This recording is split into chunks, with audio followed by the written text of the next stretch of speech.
दोस्तों, आप सभी का लॉ सीखो के दैनिक समाचार विश्लेषण में। तो आज हम 27 और 28 जनवरी दोनों ही दिनों के आर्टिकल्स के बारे में चर्चा करेंगे।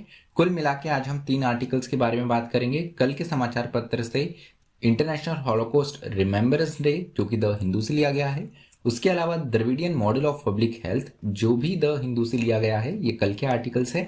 और आज का द इंडियन एक्सप्रेस से द जुरिस्डिक्शन टसल, ये आर्टिकल हम आज चर्चा करेंगे। तो चलिए मैं आगे बढ़ूं उससे पहले मैं अपना परिचय करवाना चाहूंगा। मैं खुशवंत पवार। आप चाहे तो मुझसे ट्विटर और लिंक्डइन पर जुड़ सकते हैं, डिस्क्रिप्शन में आपको इसकी जानकारी मिल जाएगी। अब आते हैं आज के हमारे एमसीक्यू के ऊपर। वही यह है कि इंटरनेशनल हॉलोकॉस्ट रिमेम्बरेंस डे निम्न में से किस दिन मनाया जाता है। आपका ऑप्शन ए है 26 जनवरी, ऑप्शन बी है 27 जनवरी, ऑप्शन सी है 28 जनवरी या ऑप्शन डी इनमें से कोई भी नहीं। जो भी आपका उत्तर हो कमेंट बॉक्स में जरूर लिखिए। अब आते हैं डिस्क्रिप्टिव क्वेश्चन की ओर। वो ये है कि हाल ही में सुप्रीम कोर्ट के द्वारा अल्पन बंदोपाध्याय केस में जो रूलिंग दी गई है सुप्रीम कोर्ट की, ये हाई कोर्ट्स के रिट जुरिस्डिक्शन को किस तरीके से प्रभावित कर सकती है। जो रिट में क्षेत्राधिकार मिलता है हाई कोर्ट्स को, उच्च न्यायालयों को, उसको किस प्रकार से ये निर्णय प्रभावित करेगा अल्पन बंदोपाध्याय केस, ये आपको बताना है। आप आपका उत्तर 250 शब्दों में लिख सकते हैं। तो चलिए हमारे पहले आर्टिकल की ओर आते हैं। ये है इंटरनेशनल हॉलोकॉस्ट रिमेम्बरेंस डे के बारे में। हर वर्ष यूनाइटेड नेशंस के द्वारा, संयुक्त राष्ट्र के द्वारा 27 जनवरी के दिन इंटरनेशनल हॉलोकॉस्ट डे बनाया जाता है। हॉलोकॉस्ट डे अपने आप में एक काफी दर्दनाक इतिहास की कहानी है। जिस प्रकार से जर्मनी में आपको पता होगा कि हिटलर का राज था और हिटलर के द्वारा जो ज्यूइश पॉपुलेशन थी, यहूदी पॉपुलेशन थी, उस पर काफी ज्यादतियां की जाती थी। करीब बताया जाता है कि 6 मिलियन यहूदियों की जान यहाँ पर निर्ममता से ली गई थी हिटलर के राज में। तो इसी एक गलती को, इतिहास में ये जो एक दयनीय स्थिति हुई थी, यह एक अत्याचार जो हुए थे, ये जो घटना हुई थी, इसी को याद करने के लिए 27 जनवरी के दिन हर वर्ष इंटरनेशनल हॉलोकॉस्ट रिमेम्बरेंस डे बनाया जाता है। अब बात ये करी गई है कि हॉलोकॉस्ट भारतीय संदर्भ में इतना महत्वपूर्ण क्यों है। हमारे देश के युवाओं को, हमारे देश के जो बच्चे हैं, इन्हें इनके बारे में बताने की क्यों आवश्यकता है स्कूलों में, कॉलेजों में, और साथ ही साथ हमारे युवाओं को इसकी जानकारी होनी बहुत जरूरी है। क्योंकि यहाँ पर एक बहुत बड़ा उदाहरण दिखता है किस तरीके से हेट स्पीच, रेशियल एब्यूज एक पूरी ग्लोबल सिविलाइजेशन पे एक बड़ा चुनौती बन जाती है। यहाँ पर हमें आजकल ये देखने को मिलता है कि कहीं हमें हेट स्पीच सुनने को मिलता है किसी एक समुदाय के खिलाफ। उसके अलावा धर्म, जाति, नस्ल के आधार पे भेदभाव भी देखने को मिलता है। तो अपने आप में ये जो अब्यूज है, ये जो भेदभाव है, ये एक नकारात्मक परिणाम ही देते हैं। एंटी डिफेमेशन लीग के अनुसार अगर हम देखें तो एशिया में हॉलोकॉस्ट के बारे में काफी कम लोगों को जानकारी है। केवल 23% पॉपुलेशन है जिनको इसके बारे में पता है। इसका अर्थात हमारे भारत में भी इतने लोगों को इस बारे में जानकारी नहीं है। अब यहाँ पर महत्वपूर्ण बात ये हो जाती है कि यूथ, युवावस्था एक ऐसी आयु होती है जहां पर आपको कोई भी किसी मार्ग पे इजीली मोल्ड कर सकता है, डाइवर्ट कर सकता है। और खासकर उस दौर में जब एक ग्लोबल विलेज हम बन गए हैं, ग्लोबल डिजिटलाइजेशन बन गया है, एक बात को एक इंसान से दूसरे इंसान तक पहुंचाना बहुत ही आसान हो गया है। एक साथ आप लाखों करोड़ों लोगों को यहाँ पर एड्रेस कर सकते हैं यूट्यूब, फेसबुक, इन माध्यमों से। तो यहाँ पर जरूरी हो जाता है कि जिस तरीके से हमें हमारे इन सोशल मीडिया प्लेटफॉर्म्स पे आए दिन यहाँ पे हिंसा फैलाने वाले भाषण, वक्तव्य और यहाँ पर रचनाएं देखने को मिलती है जो कि किसी एक खास समुदाय पर टारगेटेड होती है या आपस में एक दूसरे समुदायों पर टारगेटेड होती है, जाति या नस्ल पे बातें होती है। तो ये जो एक हिंसा फैलाने और ये जो एक यहाँ पर कहीं ना कहीं हिंसात्मक प्रवृत्ति युवाओं में जो पैदा करने वाली चीज है, ये काफी घातक हो सकती है। इसलिए आज के युवाओं को ये पढ़ाना जरूरी है कि किस प्रकार से आज से कुछ वर्षों पहले यहाँ पर एक होलोकॉस्ट जैसा इंसिडेंट हुआ था जहां पर एक नस्ल दूसरे नस्ल को पूरा खत्म करने पे, रेडिकेट करने पे उतारू हो गई थी और अंत में जो रिजल्ट निकला वो भी काफी खराब था। तो यहाँ पर हिंसा से, किसी से नफरत रखने से कोई भी यहाँ पर लाभ नहीं होता है। उसके बाद में बताया गया है कि नेशनल एजुकेशन पॉलिसी 2020 जो है ये एंटी सेमिटिज्म से निपटने के लिए अपने आप में काफ़ी है, अपने आप में एक बहुत अच्छा बेस प्रोवाइड कर सकती है। किस प्रकार से? क्योंकि हॉलोकास्ट सेंट्रिक अवेयरनेस बिल्डिंग जो है इस नेशनल एजुकेशन पॉलिसी 2020 के माध्यम से आसानी से हो सकती है, क्योंकि नेशनल एजुकेशन पॉलिसी में हमारे डाइवर्स रिलीजियस और इथनिक्स ग्रुप्स के बारे में बच्चों को पढ़ाने की बात की गई है। इसके द्वारा लोगों को ये, हमारे जो देश के युवा हैं उनको ये पता चलेगा कि कैसे हमारे देश में अनेकता होते हुए भी एकता है, और अनेकता डाइवर्सिटी जो है वही हमारी कंट्री की सबसे महत्वपूर्ण चीज है। उसके अलावा इजराइल, जो कि यहूदी लोगों का एक एक भूमि मानी जाती है, इजराइल में यहूदी लोग यहाँ पर बहुसंख्यक है। उसके अलावा जर्मनी, जहाँ पर यहूदियों के अगेंस्ट जातियां की गई थी हिटलर के द्वारा, ये दोनों ही देश जो है इस बारे में अवेयरनेस पहुंचाने के लिए अलग अलग कार्यक्रम यूनेस्को के साथ में मिलकर करते हैं।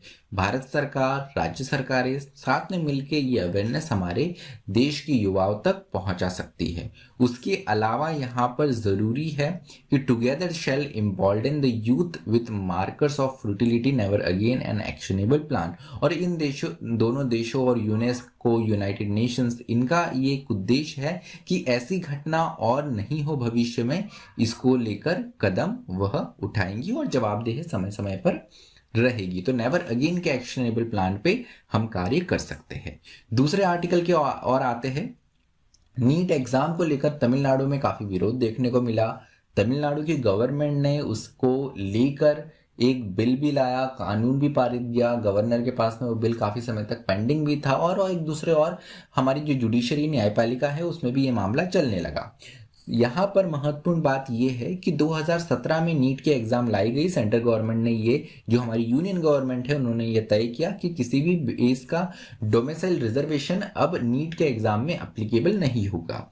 अब यहाँ पर तमिलनाडु राज्य ने इसके अगेंस्ट कहा कि ऐसा नहीं होना चाहिए। पहली बात तो ये कि हमारे जो रीजनल लैंग्वेज में जो स्टूडेंट्स पढ़ाई करते हैं उनके लिए ये नकारात्मक प्रभाव डालेगा। उसके अलावा जो पीजी एग्जाम है, नीट की पीजी एग्जाम है, उसमें भी हमारी कुछ स्कीम्स चल रही है, क्योंकि हम हमारे लोकल डॉक्टर्स को रूरल एरिया में जो सर्व कर रहे हैं उनको प्रमोट करने के लिए हम उनके लिए रिजर्व सीट हमारे प्रदेश के डॉक्टर्स जो है उनके लिए रखना चाहते हैं। यही मामला लेकर पहुंच गए वो सुप्रीम कोर्ट में। तो सुप्रीम कोर्ट ने, जस्टिस चंद्रचूड़ ने यहाँ पर ये बहुत ही स्पेसिफिक कहा कि the intention to serve the public should also be considered something that cannot be measured in competitive exams। तो यहाँ पर पब्लिक को, हमारे समाज को, पब्लिक हेल्थ को, जो सार्वजनिक स्वास्थ्य है उसको महत्व देते हुए तमिलनाडु गवर्नमेंट के पक्ष में यहाँ पर रूलिंग दी गई सुप्रीम कोर्ट के द्वारा उनके जजमेंट में। अब तमिलनाडु गवर्नमेंट ने यहाँ पर रिजर्वेशन इसीलिए रखा था, पहला कारण तो ये था कि अगर देखा जाए तो 11वीं 12वीं में जो बच्चे पढ़ते हैं रूरल एरियाज में, वो उनकी रीजनल लैंग्वेज में, तमिल भाषा में पढ़ते हैं। वही अगर उन स्टूडेंट्स को ऑल इंडिया लेवल पे खड़ा कर दिया जाएगा जो बच्चे अंग्रेजी माध्यम से पढ़ते हैं, तो उनके लिए एक बड़ी समस्या खड़ी होने वाली बात रहेगी। ये आए दिन कई सुसाइड्स भी देखने को मिली इसको देखते हुए, जो मेडिकल एग्जाम या मेडिकल के स्टूडेंट्स थे उनके द्वारा। एक फेज तो ये हो गया। दूसरा फेज ये हुआ कि पोस्ट ग्रेजुएट लेवल पे जो नीट की एग्जाम होती है उसमें 50% रिजर्वेशन यहाँ पर जो गवर्नमेंट डॉक्टर्स हैं उनके लिए रखा गया, जो कि रूरल एरियाज में सर्व करते हैं। अब यहाँ पे जो रूरल एरियाज में डॉक्टर्स सर्व करते हैं, इस रिजर्वेशन के माध्यम से जो तमिलनाडु के रूरल एरिया में सर्व करते हैं, और उनको तमिलनाडु गवर्नमेंट ने पीजी सीट्स में, पोस्ट ग्रेजुएट सीट्स में 50% आरक्षण रखा। उसको देखते हुए तमिलनाडु के जो ये रूरल एरियाज के डॉक्टर थे, इनको एक अपॉर्चुनिटी मिलती है कि वो अपने आप को स्पेशलिस्ट के रूप में कन्वर्ट कर सकते हैं और फर्दर स्टडी करते हुए। अब यहाँ पर अगर रूरल एरिया का कोई डॉक्टर है, वो अपने आप को स्पेशलिस्ट में तब्दील करता है, तो कहीं ना कहीं इसका फायदा लोगों को मिलेगा। और यहाँ पर अगर इस रिजर्वेशन का फायदा उठाते हैं तो तमिलनाडु गवर्नमेंट एक बॉन्ड साइन करवाती है, जिसमें उन्हें अपने रिटायरमेंट तक रूरल एरियाज में गवर्नमेंट के जो हॉस्पिटल्स है उसमें इन डॉक्टर्स को सर्व करना होगा। मतलब एक तौर से सरकार यहाँ पर जो गवर्नमेंट के डॉक्टर्स हैं उनको अपस्किल करके उनको और ज़्यादा स्पेशलिस्ट बना के यहाँ पर रूरल पॉपुलेशन के लिए ही तैयार कर रही है। तो कहीं ना कहीं ये एक सामाजिक कल्याण का कार्य हुआ, इसमें पब्लिक वेलफेयर की बात हुई, इसमें पब्लिक हेल्थ को और मजबूत बनाने की बात हुई। पब्लिक हेल्थ में सबसे महत्वपूर्ण भाग रहते हैं हमारे डॉक्टर और स्वास्थ्य कर्मचारी। अब अगर डॉक्टर और स्वास्थ्य कर्मचारी ये अपस्किल होते हैं, इनमें ज़्यादा नॉलेज आता है, ज़्यादा एक्सपीरियंस आता है, इनका एजुकेशनल नॉलेज बढ़ता है, तो कहीं ना कहीं लोगों को ही फायदा होगा।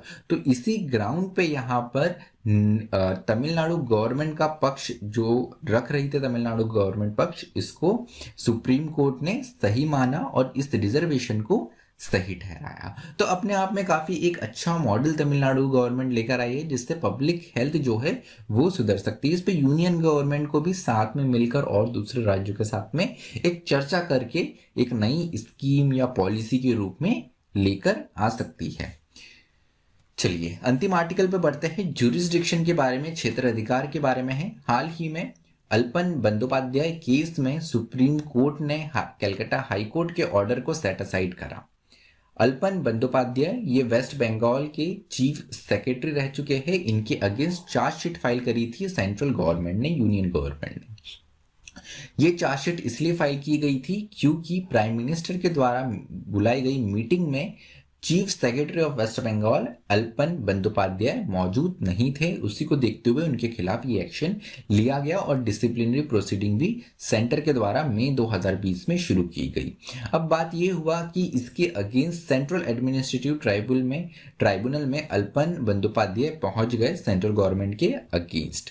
तो यहाँ पर देखने को ये मिलता है कि upon centre's request CAT's principal bench in Delhi transfer the case to the capital. तो इसी को देखते हुए यहाँ पर सेंटर के रिस्पेक्ट में कैट ने अपने प्रिंसिपल बेंच के पास में दिल्ली में यहाँ पर इस मामले को ट्रांसफर कर दिया।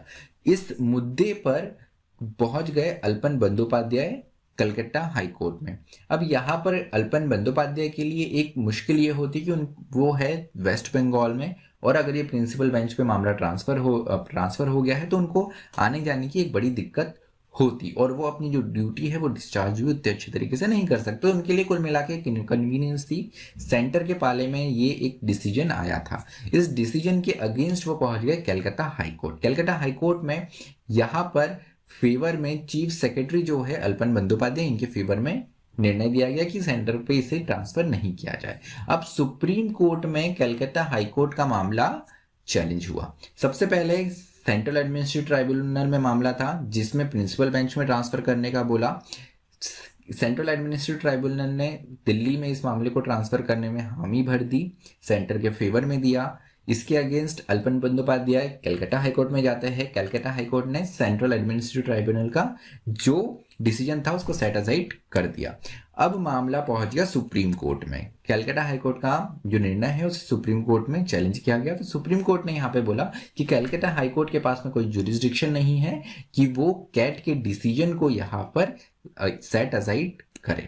सुप्रीम कोर्ट ने यहाँ पे एल चंद्र कुमार केस का हवाला देते हुए बताया कि कलकत्ता हाईकोर्ट के पास में ये क्षेत्राधिकार नहीं है कि वो कैट के निर्णय को यहाँ पर सेट असाइड करे और इसको रिवर्स करे। अब यहाँ पर बात ये होती है, सबसे महत्वपूर्ण बात यहाँ पर ये है कि आर्टिकल 226(2) के अंतर्गत हाईकोर्ट को ये अलाउ होता है कि वो अपने जुरिस्डिक्शन के आउटसाइड जो अथॉरिटीज है उन पर भी रेड जारी कर सकते हैं। अब यहाँ पर यही जो एक पावर है हाई कोर्ट की, ये कहीं ना कहीं एक प्रॉब्लमेटिक केस बन सकती है कि सुप्रीम कोर्ट का ये जो निर्णय आया जिसमें हाई कोर्ट्स को पावर मिली रहती थी कि वो अपने जुरिस्डिक्शन के आउटसाइड जो अथॉरिटीज है उन पर रिट जारी कर सकते थे, तो ये पावर पर सवाल उठ गया है।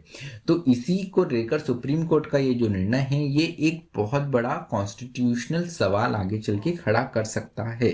तो इसी को देखते हुए यहाँ पर it create disparity writ remedies against tribunal under article 323A, 323B and other tribunal and authorities। तो जो ट्राइब्यूनल आर्टिकल 323A, 323B और अलग का और दूसरे जो ट्राइब्यूनल से जो अथॉरिटीज है इन पर रिट रेमेडीज किस तरीके से यहाँ पर कोई भी सिटीजन ले पाएगा उसको लेकर एक सवाल खड़ा हो गया है। अब यहाँ पर प्रश्न ये उठता है कि अगर ऐसा होता है तो कोई भी सिटीजन हाई कोर्ट के पास में अपना मामला कैसे दर्ज कर पाएगा? उन्हें डायरेक्ट सुप्रीम कोर्ट में ही जाना होगा। सुप्रीम कोर्ट में जाना किसी भी नागरिक के लिए अपने आप में एक बहुत मुश्किल और एक बहुत बड़ी लड़ाई रहती है, क्योंकि दिल्ली के आसपास के एरियाज के लोग सुप्रीम कोर्ट में आसानी से जा सकते हैं, लेकिन वही जो दूरस्थ रहते हैं तमिलनाडु केरला के लोग, वही नॉर्थ ईस्ट के लोग, इनके लिए दिल्ली जाना अपने मामले में अपना फंडामेंटल राइट को बचाना अपने आप में एक बहुत बड़ा चैलेंज हो जाता है। हाई कोर्ट होने के कारण वो अपने जुरिस्डिक्शन में हाई कोर्ट में आसानी से मूव कर सकते हैं। तो अपने आप में ये जो एक कंपार्टमेंटलाइजेशन किया गया है, इसको देखते हुए हाई कोर्ट का जो रिट जुरिस्डिक्शन पे जो एक बंधन यहाँ पर देखने को मिला है, ये एक कॉन्स्टिट्यूशनल प्रश्न आगे चल के खड़ा कर सकता है। तो देखने वाली बात रहेंगी आगे आने वाले समय में क्या डिसीजन होता है, क्या ये मामला वापस पुनः खोला जाता है, क्या ये कॉन्स्टिट्यूशनल प्रश्न पे एक लार्जर बेंच डिसीजन लेगी क्या। तो अपने आप में ये एक समय के साथ में जो भी डेवलपमेंट इसमें आता है हम आपको अपडेट करते रहेंगे। तो चलिए आज का जो हमारा दैनिक समाचार विश्लेषण है, जो डेली न्यूज़पेपर एनालिसिस है, वो यही समाप्त होता है। मुझे सुनने के लिए आप सभी का धन्यवाद। Thank you. Stay tuned to Law सीखो।